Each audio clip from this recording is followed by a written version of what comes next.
প্রত্যেক দিন সাদা ভাত খেয়ে খেয়ে যদি বোর হয়ে যান তাহলে কিন্তু এই রেসিপিটা আপনাদের জন্য। মাঝে মধ্যে কিন্তু কিছুটা ভালো মন্দ খেতেও ভালো লাগে বা ইচ্ছা করে, কিন্তু ভালো খাবার খেতে গেলে অনেক টাকা খরচা করতে হয়, তখন কিন্তু খাওয়া হয় না বা সবাই খেতে পারে না। তো এটা কিন্তু একদম বাজেটের মধ্যে ঘরের যে সাদা ভাতের চাল থাকে সেই ভাত দিয়ে একদম স্পেশাল একটা সুন্দর রেসিপি। সেই রেসিপিটাই কিন্তু আপনাদের সঙ্গে শেয়ার করতে চলে এলাম। তো আশা করছি আপনাদের খুবই ভালো লাগবে, খেতেও ভালো লাগবে, আর দেখতে তো দেখতেই পাচ্ছেন যে কতটা ভালো লাগছে। সবথেকে বড় কথা হচ্ছে অল্প খরচায় ও অনেক সহজেই রান্না করা যায়। প্রথমবার দেখেই কিন্তু যে কেউ রান্না করে ফেলতে পারে এই রেসিপিটা, আর সবগুলো কিন্তু ঘরে থাকা উপকরণ বা ঘরোয়া উপকরণ দিয়ে তৈরি করব। আসসালামু আলাইকুম, কেমন আছেন সবাই? আশা করি সবাই ভালো আছেন, সুস্থ আছেন। আলহামদুলিল্লাহ, আমরাও খুব ভালো আছি, সুস্থ আছি। সোনালী রান্নাঘর অ্যান্ড ব্লগ চ্যানেলে আপনাদের প্রত্যেককে স্বাগত জানাই। আজকে আমি ঘরোয়া উপকরণ দিয়ে ঘরের সাধারণ চাল দিয়ে তেহেরি রান্নার রেসিপি আপনাদের সঙ্গে শেয়ার করব, যেটা দেখতেও খুব সুন্দর হবে, খেতেও কিন্তু খুব সুন্দর হবে, আর ছোট থেকে বড় যেই খাবে সেই কিন্তু প্রশংসা করবে। তো চলুন দেখে নেওয়া যাক আজকের রেসিপিটা কিভাবে আমি তৈরি করেছি। তো কোনো কিছু আমি রেডি করা দেখাইনি, একদম ডাইরেক্ট রেসিপিতে চলে এসেছি। আমি জানি যারা রেসিপিটা তৈরি করবে তারা কিন্তু প্রথমে সম্পূর্ণ রেসিপিটা দেখবে, তারপরেই তৈরি করবে, তাই কী কী লাগবে তারা কিন্তু সেখানেই দেখতে পাবে। তাই ভিডিওটা যাতে খুব বেশি বড় না হয় তার জন্য শর্টের মধ্যে করার জন্যই কিন্তু আমি ডাইরেক্ট রান্নাতে চলে এসেছি। রান্না করার জন্য প্রথমে কড়াইয়ে দিয়েছি আমি সর্ষের তেল দিয়ে রান্নাটা করলে সব থেকে বেশি ভালো হয়। সর্ষের তেল দিয়ে আমি এখানে চিকেনটাকে দিয়ে দিয়েছি। চিকেনটাকে হালকা ভেজে নেব, খুব ভাজবো না, খুব লাল লাল করেও ভাজবো না, আবার কাঁচাও রান্না করব না, হালকা ভেজে নেব। চিকেনটাকে ধুয়ে পরিষ্কার করে নিয়েছিলাম, আর মিডিয়াম পিস করবেন, খুব বেশি বড়ও করবেন না, খুব বেশি ছোটও করবেন না, মিডিয়াম পিস করলে সব থেকে সুস্বাদু ভালো হয়। তো এই তো দেখতেই পাচ্ছেন আমি একটু স্পিডটা বাড়িয়ে দিয়েছি, তা না হলে কিন্তু ভিডিওটা অনেকটা বড় হয়ে যেত। তো মাংসটাকে আমি দেখতেই পাচ্ছেন নাড়াচাড়া করে লাল হালকা ভেজে নিলাম। এখন আমি মাংসটাকে তুলে নেব।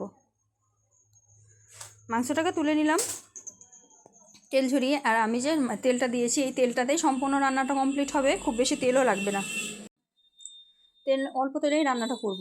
এদিকে আমি আলুগুলোকে ডুমো ডুমো করে কেটে নিয়েছি, যেমন বিরিয়ানি রান্না করলে আলুগুলো কেটে নেয় ওইভাবেই কেটে নিয়েছি। তারপরে আলুগুলোকে ভেজে নিচ্ছি, আলুটাকে একটু লাল লাল করে ভেজে নেব। তো এই যে দেখতেই পাচ্ছেন আলুটাও কিন্তু আমার ভাজা হয়ে গেছে। এখন আমি আলুটাকে তেল ঝরিয়ে তুলে নেব। এই যে কালার চলে এসেছে দেখুন, এক সাইডে হয়তো বা কালার আসেনি, এক সাইডে কালার এসেছে, এই অবস্থাতেই তুলে নেব।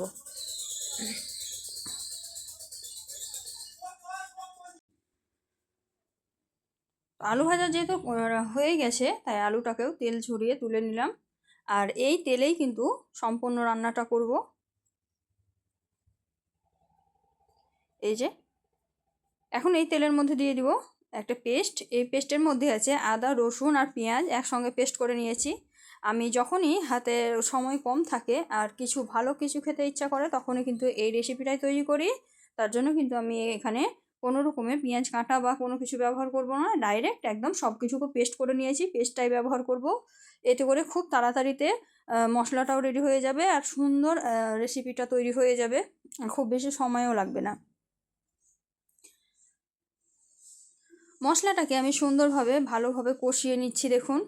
এখন আমি এর মধ্যে অ্যাড করছি শুকনো মশলাগুলো। তার মধ্যে দিয়ে দিলাম জিরা ধনিয়া পাউডার, দিয়ে দিলাম লঙ্কা গুঁড়ো, দিয়ে দিলাম দারচিনি, এলাচ আর মোটা এলাচ, ছোটো এলাচ মোটা এলাচ দুটোই দিয়েছি। আমি কিন্তু অল্প অল্প ব্যবহার করেছি, আমি খুব বেশি ফ্লেভারফুল পছন্দ করি না, তাই হালকা হালকা ব্যবহার করেছি, আপনারা আপনাদের মতো ব্যবহার করবেন। আর এদিকে হলুদটা দিয়ে দিলাম, দিয়ে ভালোভাবে নাড়াচাড়া করে দিলাম। হলুদের পরিমাণটা অল্প পরিমাণে দিয়েছি যাতে কালারটা সুন্দর আসে, আর এখানে কিন্তু আপনারা চাইলে কালারটা স্কিপ করতে পারেন। দিয়ে দিলাম লবণের কিছুটা পরিমাণে লবণ, যদি আবার লাগে তখন কিন্তু আবার দেব। আর যেহেতু টমেটো দিয়েছি, টমেটোটাকে একটু গলিয়ে নেব, তার জন্য এখানে আমি সামান্য পরিমাণে জল অ্যাড করব। জল অ্যাড করেই মশলাটা কষাবো। দেখতেই পাচ্ছেন তেল ওপরে উঠে এসেছে, এটা মশলাটা কিন্তু হয়ে এসেছে, আর টমেটোটা একটু গোটা গোটা আছে, এই টমেটোটা একটু গলিয়ে নেব, তার জন্য এখানে জলটা মূলত আমি ব্যবহার করব। তো এই যে জলটা দিয়ে দিলাম, দিয়ে আবারও নাড়াচাড়া করে ভালোভাবে মশলাটাকে হতে দেব। মশলাটা সুন্দরভাবে যত ভালোভাবে কষাবেন আপনার যে কোনো রেসিপি দেখবেন স্বাদটা কিন্তু দ্বিগুণ বেড়ে যাবে। তাই মশলাটা অবশ্যই একটু ধৈর্য ধরে কষিয়ে নিতে হবে। মশলাটা কিন্তু আমার প্রায় রেডি হয়ে গেছে। আমি কিন্তু এখানে টমেটোটাকে গলিয়ে নিয়েছি। এখন আমি ভেজে রাখা আলু আর মাংস দুটোই কিন্তু দিয়ে দিলাম, দিয়ে ভালোভাবে কষিয়ে নিচ্ছি। আলু আর মাংসটাকে আমি ঢাকা দিয়ে কিছুক্ষণ কষাবো। তাহলে কিন্তু মাংসর মধ্যে কোনো রকমের আষ্টে গন্ধ থাকবে না, আর আলুটাও কিন্তু হাফ সিদ্ধ হয়ে যাবে। তো এই যে আমি ঢাকা দিয়ে কষিয়ে নিয়েছি। খুব সুন্দর একটা কালার এসেছে দেখুন। এটাকে কিন্তু ঢাকা দিয়ে বেশ কিছুক্ষণ আমি রেখেছিলাম হালকা আঁচে। এতে করে মাংসটা খুব সুন্দর সিদ্ধ হয়, মানে আলুটাও খুব সুন্দর সিদ্ধ হয়, আর মাংসর মধ্যে যে একটা আঁচটে ভাব থাকে সেটাও কিন্তু চলে যায়।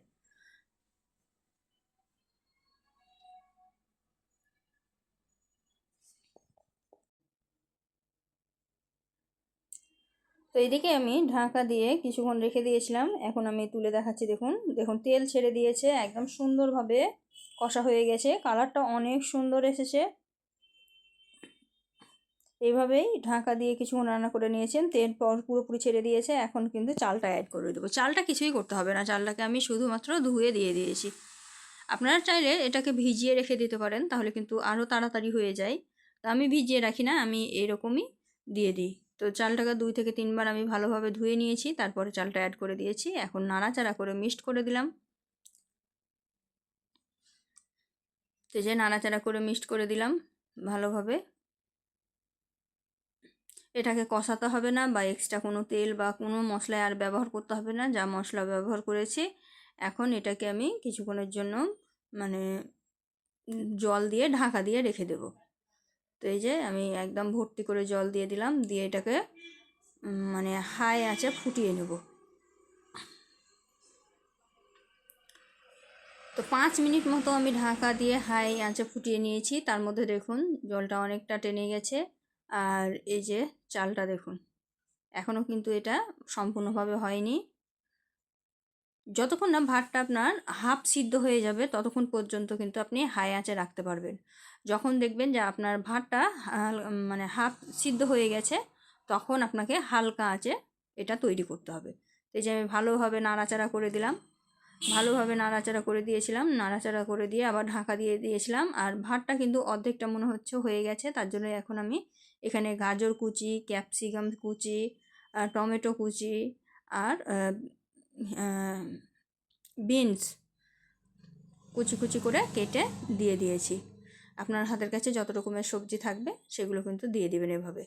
এভাবে দিয়ে নাড়াচাড়া করে নেবেন। দেখুন জলটা কিন্তু অনেকটা শুকিয়ে এসেছে। এখন আমি এটাকে ঢাকা দিয়ে হালকা আঁচে রাখবো।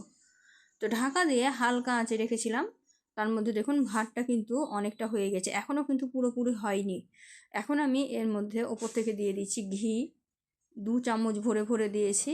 আর ওপর থেকে দিয়ে দিলাম ধনিয়া পাতা, দিয়ে দিলাম কয়েকটা গোটা লঙ্কা, কাঁচা লঙ্কা, আর দিয়ে দিলাম একটু বিরিয়ানি মশলা। দিয়ে আমি এটাকে ভালোভাবে নাড়াচাড়া করব। আর এই পর্যায়ে কিন্তু গ্যাসের আঁচটা একদম হালকা আঁচে থাকবে। তো ভালোভাবে কিন্তু আমি নাড়াচাড়া করে মিক্সড করে দিলাম। দেখুন এখনই কতটা ঝরঝরা মনে হচ্ছে, আর এটা কিন্তু আরেকটু হবে। তো এটা সম্পূর্ণ ঢাকা দিয়ে রেখে দিতে হবে হালকা আছে 5 মিনিট মতো।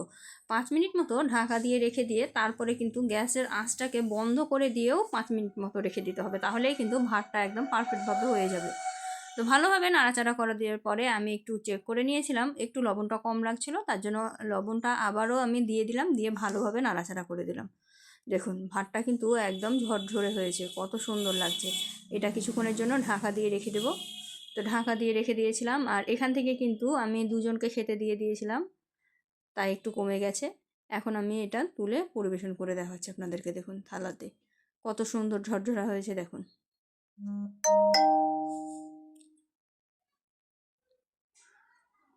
তো এইভাবে কিন্তু আপনারা খুব কম খরচায় খুব তাড়াতাড়ির মধ্যে তৈরি করে খেতে পারেন। তাহলে কিন্তু এখানে আত্মীয়তাও রক্ষা হবে, মান সম্মানও বজায় থাকবে, আর খুব অল্প উপকরণে অল্প খরচায় কিন্তু খুব ভালো একটা খাবার খেতে পারবেন। আর এটা কিন্তু খুব সময়ও লাগে না তৈরি করতে। তো সবসময় একই রকম খাবার না খেয়ে এইভাবে কিন্তু স্বাদ পরিবর্তন করে খেতে পারেন। আশা করছি আপনাদেরকে ভিডিওটা অনেক অনেক ভালো লাগবে। আমার তো অনেক ভালো লেগেছিল খেতে, আপনারাও একবার তৈরি করে দেখবেন। যদি ভালো লেগে থাকে অবশ্যই লাইক শেয়ার কমেন্ট করতে ভুলবেন না। আর কী ধরনের ভিডিও আমার কাছ থেকে আপনারা দেখতে চান সেটাও কিন্তু একটু কমেন্টে জানাবেন। এই যে আমি একটু ডেকোরেশন করে দিলাম। এই যে ফাইনাল লুক দেখুন কতটা সুন্দর লাগছে, কতটা লোভনীয় লাগছে। তা আজকের ভিডিওটা অনেক বড় হয়ে গেছে। তো একটু ভালো জিনিস খেতে গেলে তো একটু বেশি সময় লাগবেই, কিছু করার নেই। তো আজকের ভিডিওটা এখানেই শেষ করছি। দেখা হবে এই ধরনেরই আরও নিত্য নতুন রেসিপি নিয়ে পরবর্তী ভিডিওতে। তো ততক্ষণ সবাই ভালো থাকবেন, সুস্থ থাকবেন, আমার জন্য বেশি বেশি দোয়া করবেন। খোদা হাফেজ।